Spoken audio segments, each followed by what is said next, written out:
Hi guys, what's up? Welcome back to today's video. This is Sonia and you are watching Sovix vlog. So guys, आज की video में हम लोग detail में बात करने वाले हैं कि अगर आपने इंडिया से जो है GNM किया हुआ है तो उसके बाद अगर आप लोग ऑस्ट्रेलिया आना चाहते हैं तो आप ऑस्ट्रेलिया कैसे आ सकते हैं।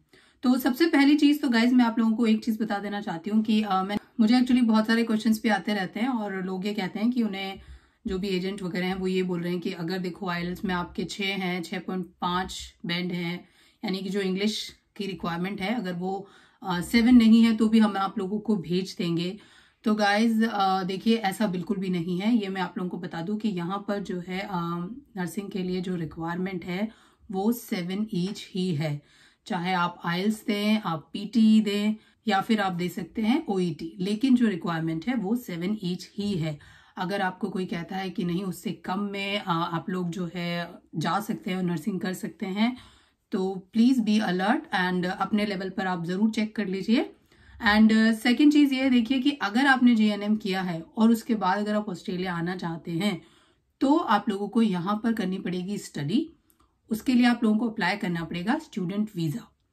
खाली GNM करके ही अगर आपको कोई ये कह रहा है कि वो यहाँ आपको जॉब दिला देगा और आप सीधा ही यहाँ पर वर्क कर सकते हो तो ये भी वो आप लोगों को मिसगाइड कर रहे हैं। This is not correct. GNM के बाद आप डायरेक्टली यहाँ पर ऑस्ट्रेलिया में आके काम नहीं कर सकते हैं। उसके लिए आप लोगों को पहले स्टडी करनी पड़ेगी। आप लोगों को यहाँ पे करना पड़ेगा बैचलर ऑफ नर्सिंग और उसके बाद ही आप लोग जो है अपना वर्क वीजा अप्लाई कर सकते हैं and then you are eligible to work here in Australia. So guys जैसे कि GNM के बाद आप लोग पोस्ट बेसिक करते हो ना, वैसे ही क्या है ना, अगर आप लोग ऑस्ट्रेलिया आना चाहते हो तो GNM के बाद आप लोगों को करना पड़ेगा बैचलर ऑफ नर्सिंग और उसके लिए एडमिशन लेना पड़ेगा। अब यूजुअली क्या होता है, जो बैचलर ऑफ नर्सिंग है वो 3 साल का होता है, लेकिन क्योंकि आपने GNM कर रखी है, आपने कुछ सब्जेक्ट्स जो है वो वहां पे पढ़े हुए हैं ऑलरेडी, तो जब आप लोग अप्लाई करते हो यूनिवर्सिटीज में तो आप लोग अपनी उस प्रीवियस स्टडी का क्रेडिट ले सकते हो, जिसे बोलते हैं CPL, credit of prior learning. तो उसमें बेसिकली होता क्या है कि जो सब्जेक्ट्स आप लोगों के मैच करते हैं, राइट, जो आप ऑलरेडी GNM में पढ़ चुके हो और जो आप बैचलर्स में पढ़ने वाले हो, अगर कुछ यूनिट्स जो है वो मैच करती हैं तो उस केस में क्या होता है कि यूनिवर्सिटी आप लोगों की जो ड्यूरेशन है 3 इयर्स की वो हो जाती है 2 इयर्स की। यानी कि GNM के बाद मोस्टली यूनिवर्सिटीज में आप लोगों को केवल 2 साल की ही बैचलर्स करनी रह जाती है। सारी यूनिवर्सिटीज भी क्रेडिट नहीं देती हैं, कुछ हैं जो देती हैं, कुछ हैं जो नहीं देती हैं। तो देखिए आप लोगों की मोस्टली केस में हो जाती है 2 साल की बैचलर्स।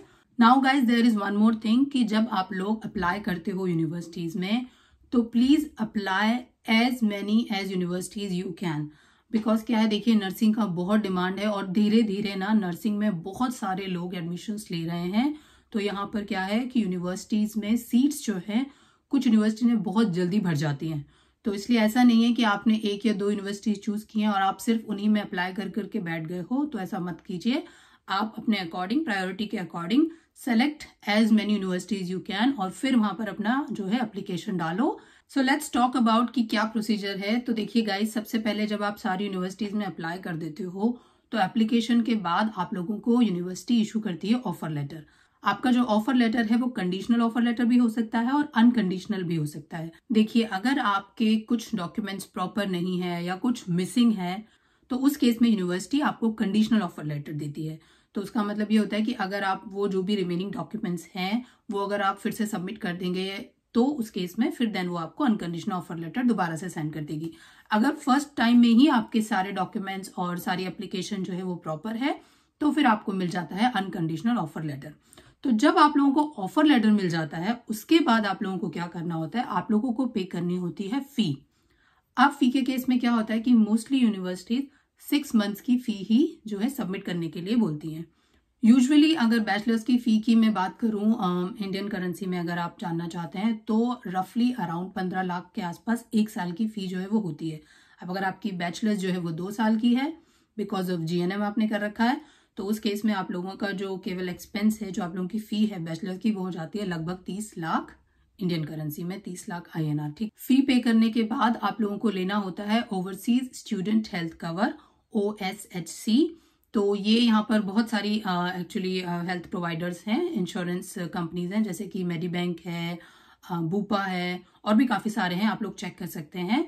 तो वैसे आप कोई सा भी लीजिए, नॉर्मली अगर मैं बात करूं तो 2 साल का जो हेल्थ इंश्योरेंस है वो लगभग 1500 से 1600 जो डॉलर है, ऑस्ट्रेलियन डॉलर, इतना आप लोगों का हेल्थ कवर जो है वो होता है। और जब आप हेल्थ कवर पे कर देते हैं, अपनी फी पे कर देते हैं, उसके बाद आप लोगों को यूनिवर्सिटी से इशू होता है COE। COE is your enrolment letter basically. और COE के बाद आप लोग अप्लाई करते हैं अपना स्टूडेंट वीजा सब क्लास 500। और इस टाइम जो स्टूडेंट वीजा की फी है वो है 710 Australian dollar. Now guys there is one more thing, अगर आप लोग चाहें तो ये सारा प्रोसेस जो है आप लोग अपने आप भी कर सकते हैं। यूनिवर्सिटी की एप्लीकेशन, अपना स्टूडेंट वीजा की एप्लीकेशन, क्योंकि ये सारी चीजें जो है ना वो ऑनलाइन होती हैं। स्टूडेंट वीजा भी आप ऑनलाइन अप्लाई कर सकते हैं, यूनिवर्सिटीज की एप्लीकेशन भी आप कर सकते हैं। अदरवाइज आप किसी रजिस्टर्ड एजेंट से हेल्प भी ले सकते हैं।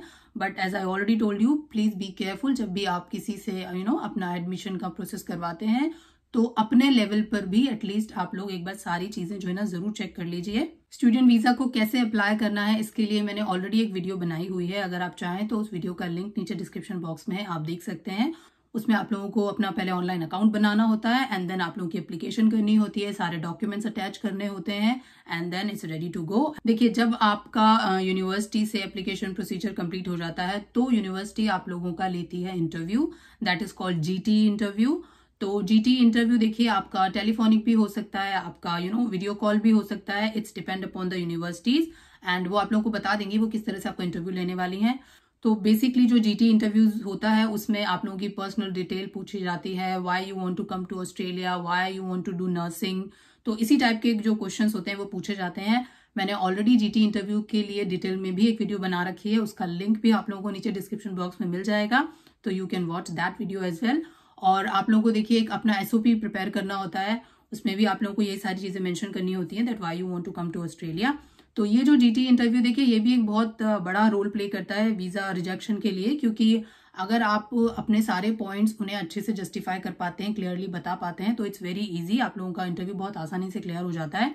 सो गाइज अब बात करते हैं फंड्स की, बिकॉज जो वीजा एप्लीकेशन आप लोग करते हैं, स्टूडेंट वीजा जब अप्लाई करते हैं तो उससे पहले आप लोगों को अपने जो फंड्स है वो भी रेडी करने होते हैं। तो फंड्स जो बेसिकली शो करने होते हैं, देखिए उसमें क्या है, एक तो आप लोगों को अपनी 1 साल की पूरी फी कवर करनी होती है, दूसरा ये है कि आप लोगों को अपना जो लिविंग एक्सपेंस है वो कवर करना होता है, तीसरा आपका जो टू एंड फ्रॉम, यानी कि आप अपनी होम कंट्री से ऑस्ट्रेलिया आना और ऑस्ट्रेलिया से अपनी होम कंट्री जाना, इसका जो टिकट का फेयर है वो आप लोगों को शो करना पड़ता है।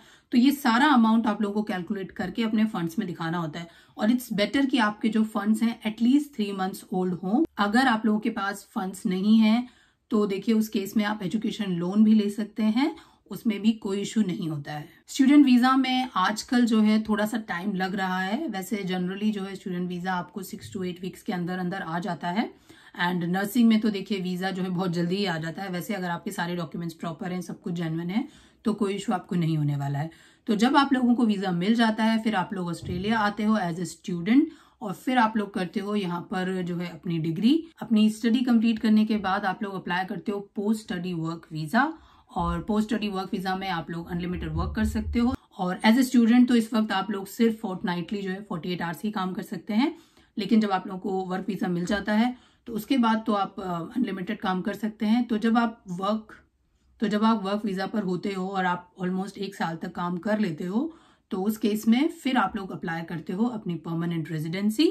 एंड नर्सिंग के केस में रेजिडेंसी देखिए बहुत ईजिली और बहुत जल्दी ही मिल जाती है, because this is a very demanding and a very popular occupation and a very popular course in Australia. So that's all for today's video guys. तो ये था सारा प्रोसीजर की GNM के बाद आप लोग कैसे ऑस्ट्रेलिया आ सकते हैं और कैसे काम कर सकते हैं। आई होप आप लोगों को वीडियो अच्छी लगी होगी। अगर आप लोगों को वीडियो अच्छी लगी है तो please like share and subscribe, and अगर आपके फर्दर कोई भी डाउट्स हैं तो आप कमेंट बॉक्स में लिखकर पूछ सकते हैं। And guys you can explore our channel, उसमें बहुत सारी इन्फॉर्मेशन अवेलेबल है, तो आप लोग प्लीज चैनल को देखिए, बिकॉज मैंने बहुत से लोगों को देखा है जो वीडियो नहीं देखते हैं लेकिन क्वेश्चन लिख देते हैं, जबकि वीडियो के अंदर वो सारी इन्फॉर्मेशन जो है ना अवेलेबल होती है। तो प्लीज आप लोग वीडियो देखिए, आप लोगों को सारी इन्फॉर्मेशन मिल जाएगी। हाँ, अगर कुछ मिसिंग है तो डेफिनेटली आप लोग कमेंट कर सकते हैं, और मैं कोशिश करती हूँ कि जल्दी से जल्दी सारे कमेंट्स का रिप्लाई कर सकूं। देखिए जितना भी मुझे पता है, जितना भी मैं जानती हूँ, और जो भी मेरा यहाँ पर एक्सपीरियंस रहा है उसके बेसिस पर ही मैं आप लोगों को जो है गाइड करती हूँ। Thanks for watching. फिर से मिलूंगी आपसे एक नई वीडियो के साथ, तब तक बाय बाय, टेक केयर।